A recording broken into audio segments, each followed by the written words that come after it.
Toto je umalovánková knižka, ktorú som našla v koši, keď som mala 11 rokov. Stále ju mám a stále v nej vyfarbujem. Poďte sa so mnou pozrieť, čo je v nej.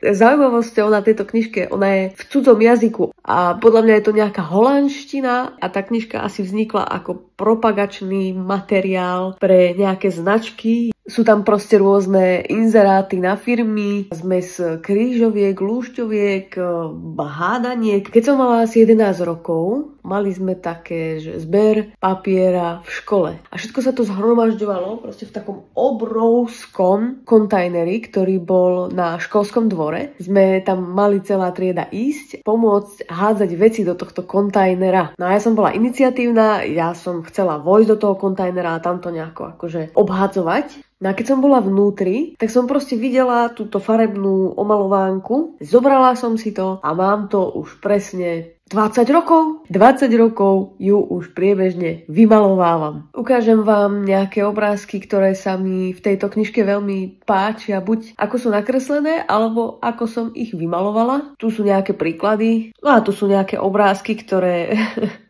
vyzerajú podľa mňa úplne, že hrozne, počnúc od nápadu po prevedenie. Väčšinou som na vyfarbovanie používala tieto moje najobľúbenejšie fixky, ešte z detstva. Napíšte do komentára tí, ktorí ich máte radi. Ale potom som dostala takúto parádnu sadu fixiek od kamaráta. Ono to má jednu takú stranu takú tenkú a druhú takú hrubú tej fixky. Ja verím, že raz túto knižku dokončím, že raz ju proste domalujem. To, čo je pre niekoho bezcenné, iný v tom môže nájsť hodnotu a aj bez peňazí sa dá naplniť nejaká potreba.